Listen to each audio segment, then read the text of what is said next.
It's out to Tom James. Good shot! Oh, my goal! What a goal for Tom James! Oh, that was special!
A lot of tired bodies in there at the moment, as you say. How nice is it for you as their manager to see the lads, 100 minutes plus, still throwing their bodies on the line? We've got a lot of tired bodies, but we've also got a huge amount of injuries, because at the start of the season we start to make new rules where we start to add 15 minutes on at the end of games, 6-7 minutes on at the first half. So we are 34 games long now in terms of the league season. We've probably played five more games with the amount of time added on.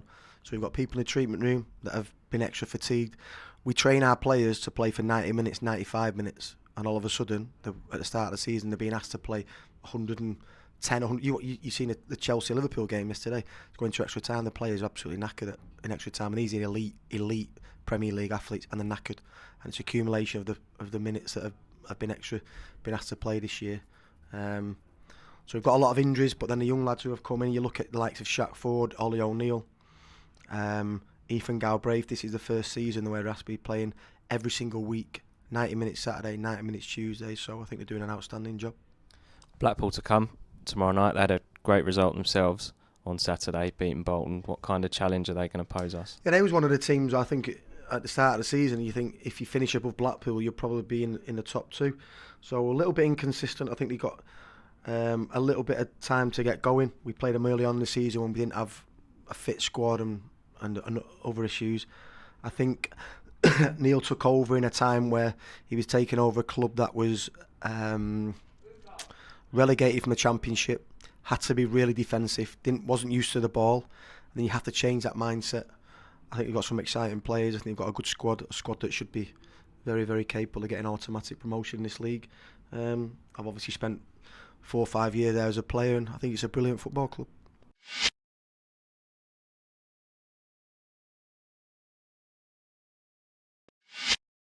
A lot of tired bodies in there at the moment.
One, two. Yeah,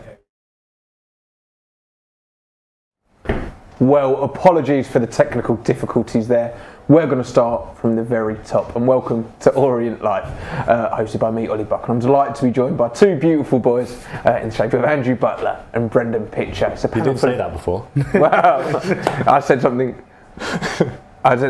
much worse. Moving on nice and swiftly then, it's a massive fixture under the lights here at the Gaughan Group Stadium in E10, and the O's welcome the Seasiders.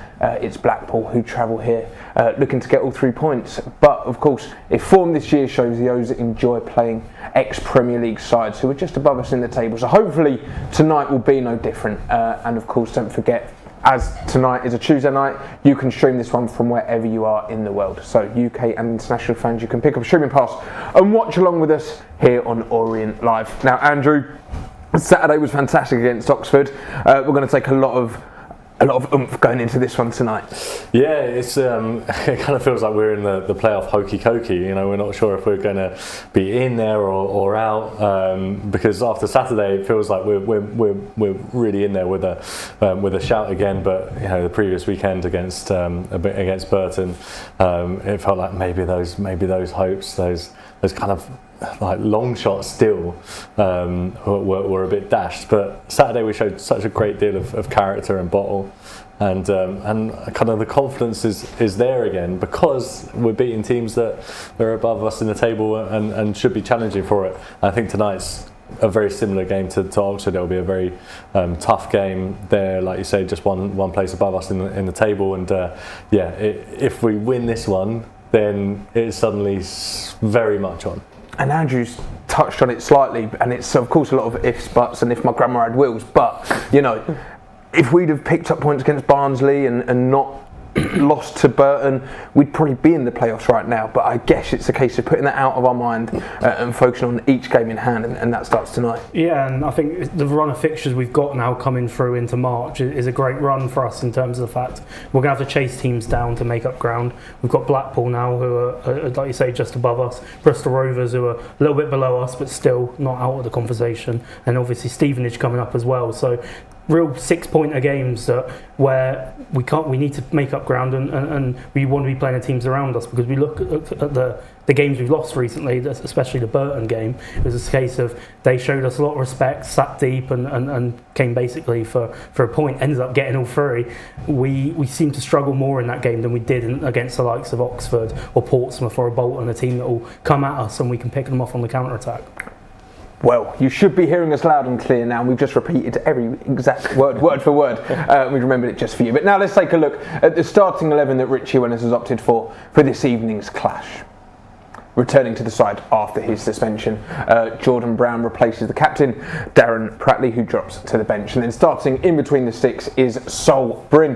We've got the back four tonight of Ethan Galbraith at right back. Taking the armband is Omar Beckles, and then partnering him is Brandon Cooper. And at left back is Tom James. And that one man coming in, as I've just said, is Jordan Brown, and he's alongside Idris El Mazouni in midfield. He was the match winner on Saturday, and hopefully he can sparkle on the pitch again tonight. It's George Moncur. And then our three attackers leading the line today. It's Shaq Ford on the right, Ollie O'Neill on the left, and Ruel Sotiriou through the middle. And then on the bench for the O's is Sam Howes, Jaden Sweeney, Darren Pratley, Dan Adu-Ajay, Max Sanders, Rob Hunt, and Gaughan Edwards. So slightly surprising maybe that we've only made the one change.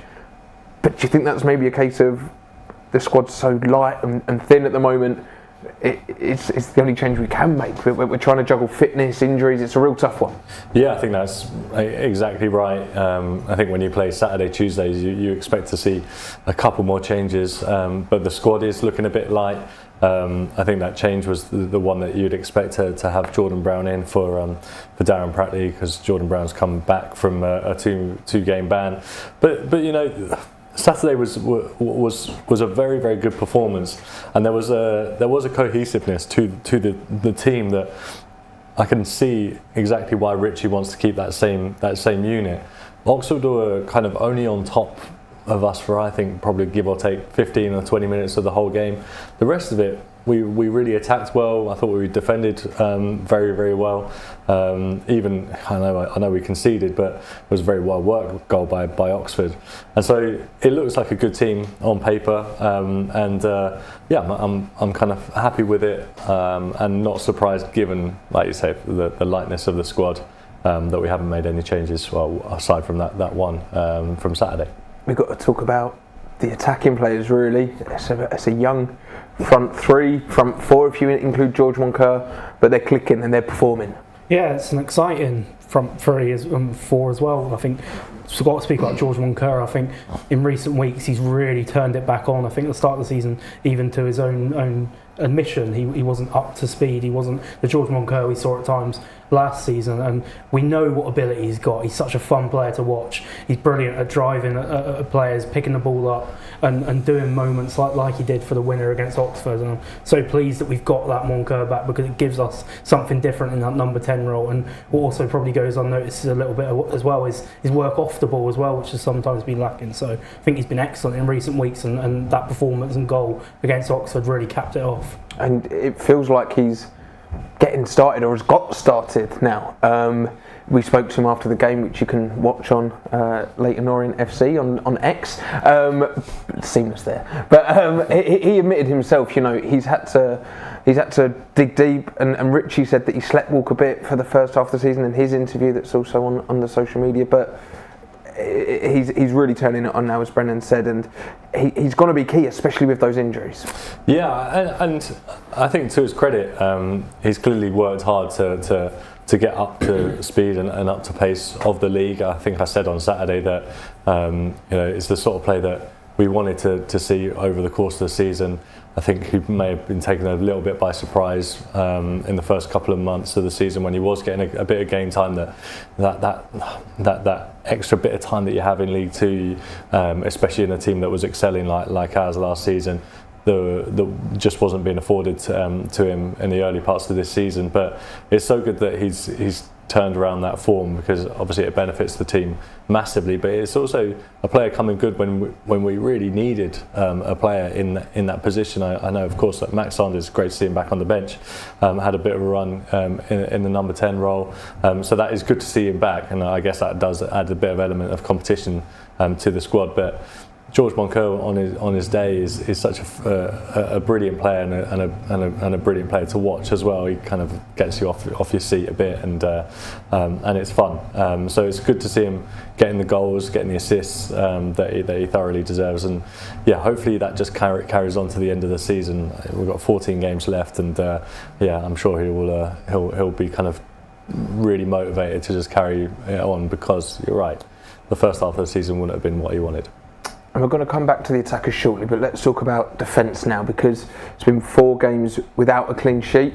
Not that that's that long a time, but we went through a period, especially at the beginning of the year, without conceding for such a long time, that if we want to keep winning games and comfortably winning games and heading in the right direction, we're going to want to stop leaking goals. Yeah, and I think it's a slight element of misfortune to it. I don't think we're leaking defensively in terms of letting the opposition have a great deal of chances. I think it's ultimately been, I think if you look at the total, like the shots on target compared to the goals is crazy in terms of what we're conceding. So I think we're doing the process correctly. I think it's still a gelling time for Omar Beckles and Brandon Cooper at the back in terms of their partnership and playing together. I know Richie was slightly critical of them in the game against Burton and saying they need to do more on the ball, but I think defensively they're solid.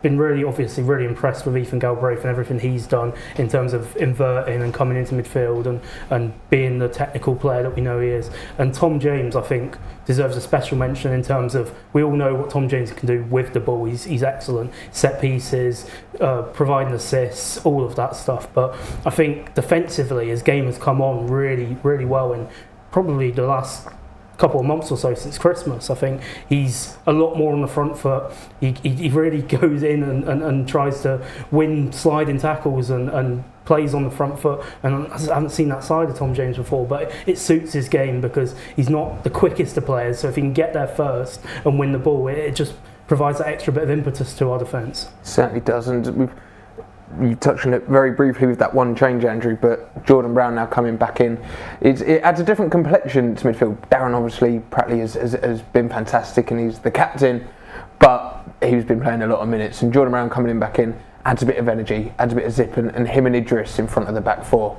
It's exciting to welcome him back. Yeah, definitely. I think kind of you can kind of tell by the fact that the nature of his game, given that he had a 2-match ban for 10 yellow cards by this stage of the season, means that he's a very tenacious player, gets around a lot, makes himself known, let's say, to the opposition. But aside from that, I mean, his game really isn't about that. I think it was always quite surprising to see, oh wow, he's got 10 yellow cards, because his game as a ball playing player is fantastic, and him working in tandem with Idris is brilliant to watch. It's funny. I was actually talking to a couple of people just before we came on air about who the standout players are, the players that you want to be watching are, and it's rare that it'll be the two kind of deep line midfielders. But watching Idris El Mazouni and Jordan Brown, it's really brilliant to watch how they've kind of moulded their own games to each other. They're still so young as well, and it's good to see him back. I love what he's brought to the team, and he's added a couple of goals as well to his game this season. So welcome back to him. Just keep those bookings a little bit further down.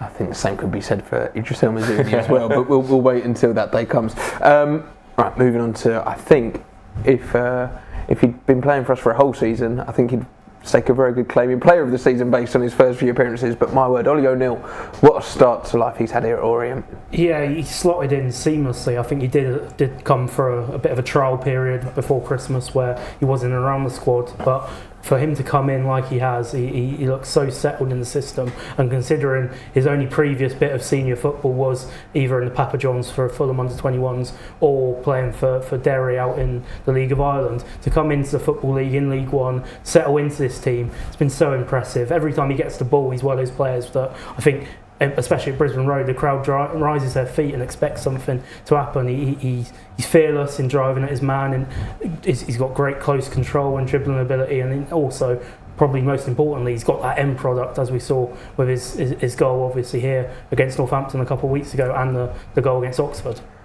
Well, we'll see a few clips of the short career he's had at Orient so far, but there's quite a number of clips, Andrew. We'll see here. He's looked good, but what's impressed you the most?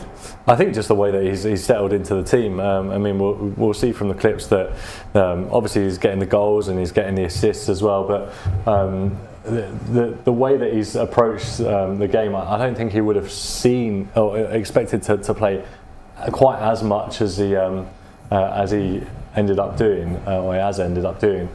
And when you've got a player like this who's kind of quite electrifying and adds the goals and assists to his name, it kind of really signals to the opposition that there's a player who's very, very dangerous. And because of the nature of his position, which is this wide left hand attacking midfield position, it kind of it sometimes means that teams will line up and try and double up. I mean, I think it's probably a little bit too early to say, but I do sometimes watch him and think of comparisons to someone like Paul Smith, who we obviously had here for a couple of seasons, who teams couldn't handle him, and they ended up having to effectively put two defenders on him because he could go down the line, he would cut in, score spectacular goals, and all that means is that you've got a spare player. And if you work the ball well and you work it quickly, then suddenly you're in. And so Ollie O'Neill can be a player like that, I'm sure.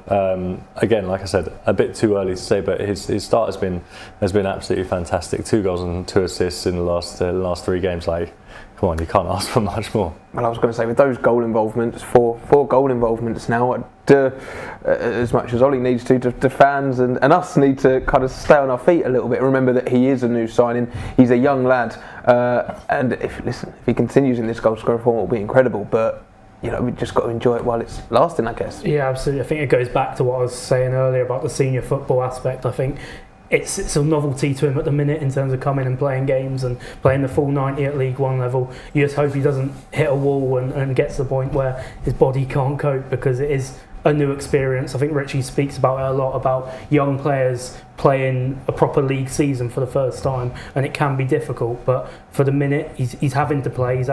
You look at kind of Saturday, Tuesday. In an ideal world, we'd have someone like Theo Archibald fit and he could be rotated out for someone like Ollie O'Neill. We don't have that luxury at the minute, and Ollie O'Neill is having to play every minute, but at the minute he's doing brilliantly. Well, he is the main man at the moment, and hopefully he can continue his form into tonight's fixture. And we caught up with him earlier this week to get his thoughts ahead of the fixture.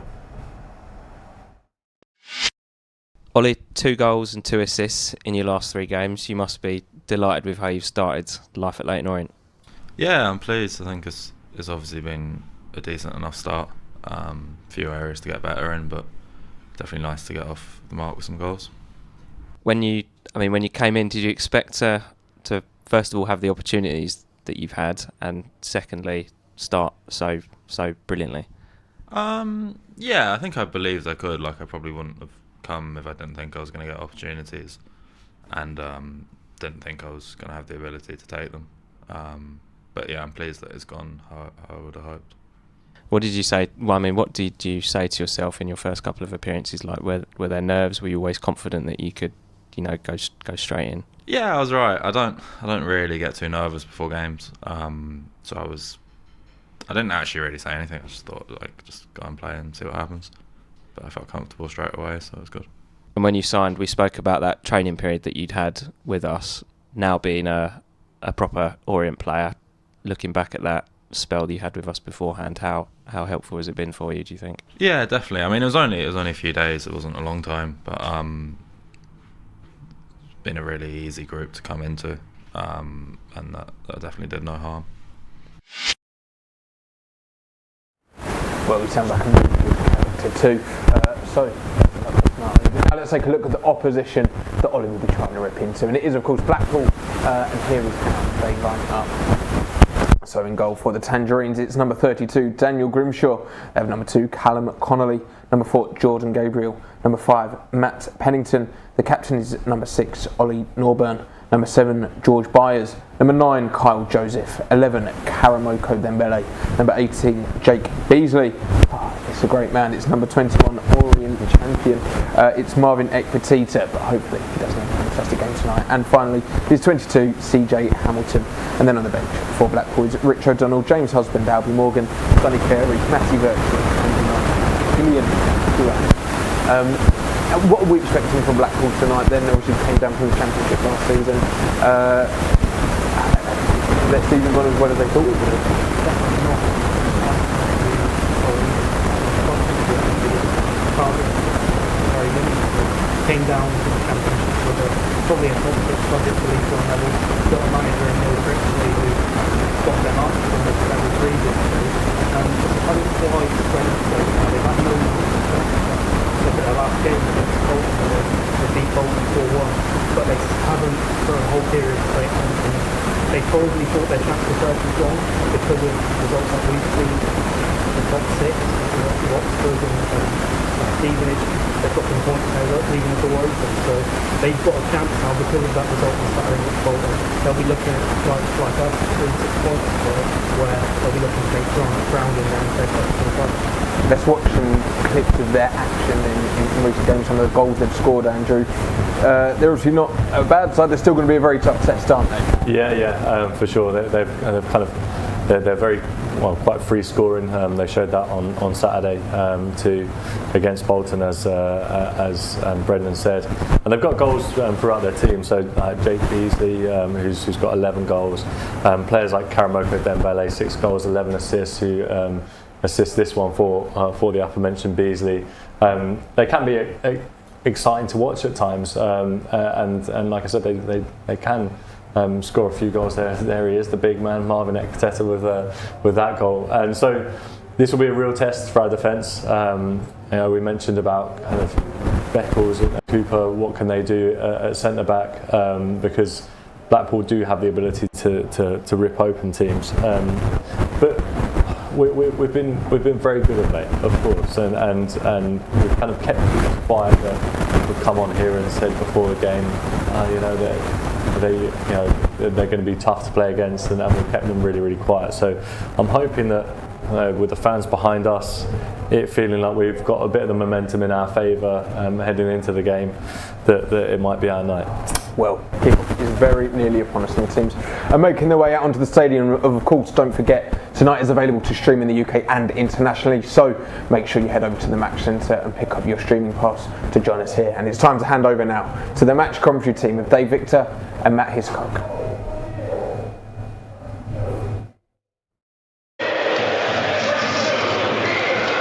Good evening and welcome to the Gaughan Group Stadium, Brisbane Road, for what is a big match for both these sides. They have one precious game on 6th place Oxford, and this is it.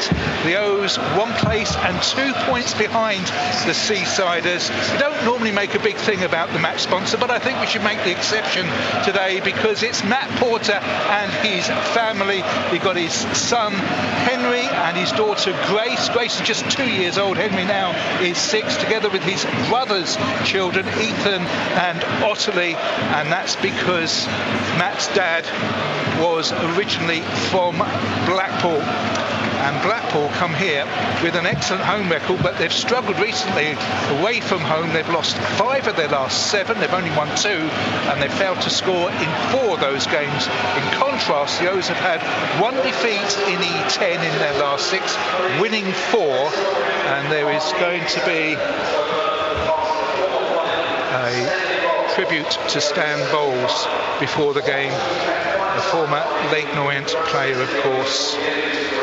A real character, somebody that had absolute magic, and he made the beautiful game seem so simple, and one that was full of great joy. I remember seeing him at his very best at Queen's Park Rangers, and what he achieved here will never be forgotten. A very special man, a wonderful player. It is, of course, Stan Bowles.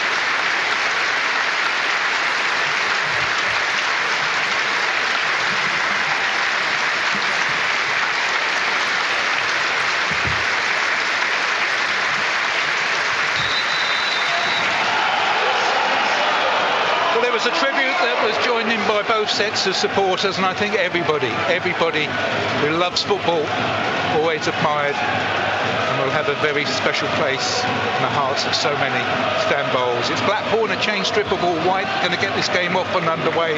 Leyton Orient and all red, attacking the goal away to our left, the north end of the ground, and the referee tonight is Ben Speedy. The last time he was in charge of the O's, Matt, was at Portsmouth. Well, let's hope we get the same result as we did in favour of the O's. 3-0 demolition that afternoon. I think this will be a tough one tonight. Strong Blackpool team coming in off the emphatic victory against